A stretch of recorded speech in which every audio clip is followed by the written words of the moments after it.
काल श्री राम मंदिरामध्ये श्रीरामाच्या प्रतिष्ठापनेच्या दिवशी भारताचे पंतप्रधान उपस्थित असताना गोविंदगिरी महाराज या एका महाराजांनी शिवछत्रपतींच्या बद्दल अत्यंत चुकीची माहिती लोकांसमोर सांगितलेली आहे।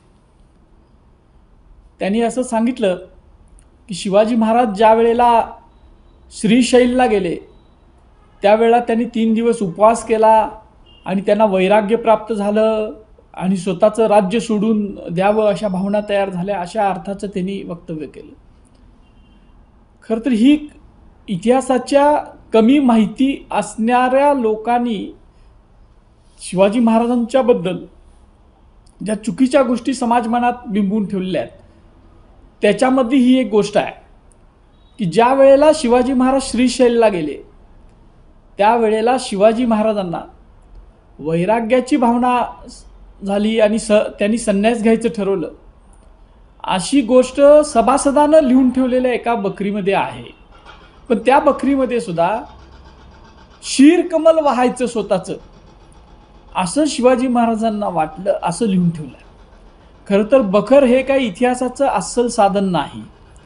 सभासद बखर काही लोक ग्राह्य धरतात, पण बकरीतल्या साधनांना जर दुसरा क्रॉस पुरावा जर मिळाला तर तो ग्राह्य धरला जातो।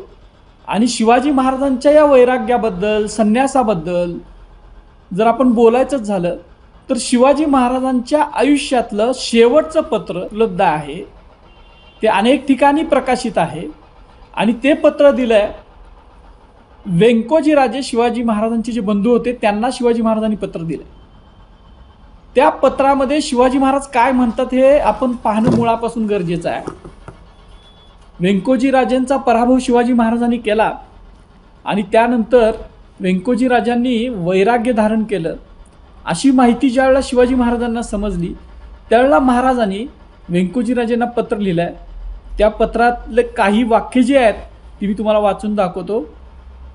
सांप्रत राजश्री रघुनाथ पंती लिहिले की, जे रघुनाथ पंतांनी लिहिले तुमच्याबद्दल, तुम्ही आपले ठाई उदास वृत्ती धरून पहिलेसारखे आपले शरीर संरक्षण करीत नाही, सणवार उत्सवाधिक हेही करीत नाही। सेना बहुत आहे परंतु उद्योग करून कार्य प्रयोजन करवावे हेही काही करीत नाही, वैराग्य धरले आहे।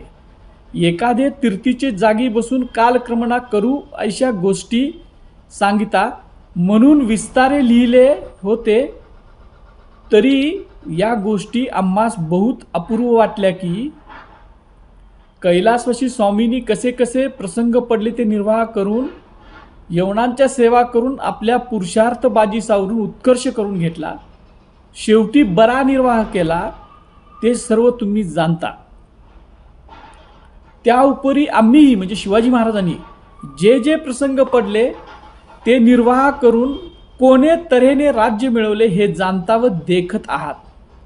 असे असून तुम्हाला ऐसा कोणता प्रसंग पडला जे इतक्याच मध्ये आपल्या संसाराची कृतकृत्यता मानून नसते वैराग्य मनावर आणून कार्य प्रयोजनाचा उद्योग सोडून लोक हाती रिकामेपणी द्रव्य खाऊन नाश करवणे व आपल्या शरीराची उपेक्षा करणे हे कोण शहाणपण व कोण नीती। शिवाजी महाराज आपल्या बंधूंना हे सांगतात की तुम्ही वैराग्य धरून हे जे काय करताय ते कोण, तुम्हाला शहाणपण कुणी सांगितलं आणि कुठली नीती आहे। पुढं शिवाजी महाराज म्हणतात, खूप मोठं पत्र आहे, त्यातला शेवटचा मी वाक्य, जे शेवटचं वाक्य आहे शिवाजी महाराजांचं ते तुम्हाला वाचून दाखवतो। पुरुषार्थ व कीर्ती अर्जने रिकामे बैसून लोकाहाती नाचीज खावून काल व्यर्थ न गमावणे, कार्य प्रयोजनाचे दिवसही आहे ती, वैराग्य उत्तरवयी कराल ते थोडे, आज उद्योग करून आम्हासी तमासे दाखविणे, बहुत काय लिहिणे तुम्ही सुज्ञासा। हे शिवाजी महाराजांच्या पत्रातली वाक्य आहेत आणि त्याच्यात ते स्वतःच्या भावाला सांगतात की उत्तरवयी वैराग्य करा, तुम्ही उत्तरवयात वैराग्य करा, आता पराक्रमाचे तमासे दाखवा। आणि जी व्यक्ती दुसऱ्याला असा उपदेश देते ती व्यक्ती स्वतः संन्यास धारण करायची इच्छा व्यक्त करेल का, असा एक साधा सोपा प्रश्न आपण यावेळेला उपस्थित केला पाहिजे. आणि शिवाजी महाराजांच्या इतिहासाविषयी बोलताना शिवाजी महाराजांच्या इतिहासाची माहिती घेऊन अस्सल संदर्भ साधनामध्ये शिवाजी महाराजांच्याबद्दल काय म्हटलंय किंवा शिवाजी महाराजांनी एखाद्या गोष्टीबद्दल काय म्हटलंय त्याच्यावर जर इतके सबळ पुरावे त्यांच्या पत्रातले असताना आपण शिवाजी महाराजांना संन्यासी म्हणणं आणि शिवाजी महाराजांची तुलना कुठल्या तरी पंतप्रधान का असेनात अशा व्यक्तीशी करणं हे अत्यंत चुकीचं आहे.